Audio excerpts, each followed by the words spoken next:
Am I the asshole for kicking my f34 sister out of my house for calling my husband controlling? I was told by my sister that my husband is controlling, and I think she's delusional and honestly, maybe even jealous. My husband and I have a more traditional marriage. He's the provider and I stay home with the kids and tend to the home. It's not uncommon in our culture Pakistani, and I like how our home is set out. My husband is also very helpful. I know he's tired after work, so I don't ask him to do much on weekdays. Most of the time he'll play with the kids, and I'll clean up after we eat. Weekends we do everything together: laundry, cooking, cleaning, etc. I'm very lucky to have a hard-working husband who makes enough so I don't have to work. My sister, on the other hand, is single. That's fine.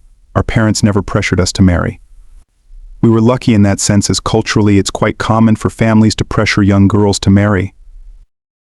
She seemed happy and independent. But she has been looking for a husband, and since then, she has been criticizing my relationship with my husband. She calls him lazy and unhelpful. This afternoon she came to our house and started talking about how he is controlling.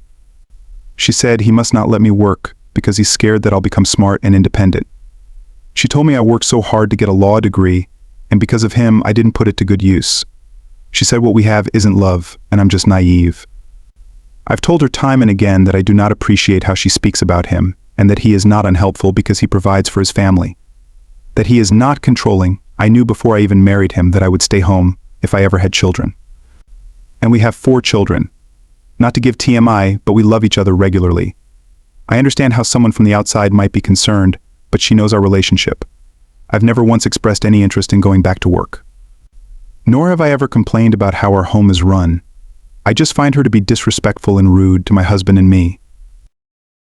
I told her if she continued to talk about my husband like that, she would no longer be welcome in our home. She called me an ungrateful bitch and said she's just looking out for me. Now my husband is back from work, and he has some clue as to what's been happening, but I didn't tell him what she said today. I don't want him to have to hear those things when he's an amazing father and an even better husband. So am I the asshole for kicking my sister out after she called my husband controlling? My husband is normally my moral compass, but since he doesn't know what happened, I thought I'd type it out here. I don't think I'm in the wrong, but maybe I was being too harsh. She does seem stressed trying to find a husband, so maybe this was just her way of letting that stress out. But it still wouldn't be fair to target my husband because she's going through a hard time.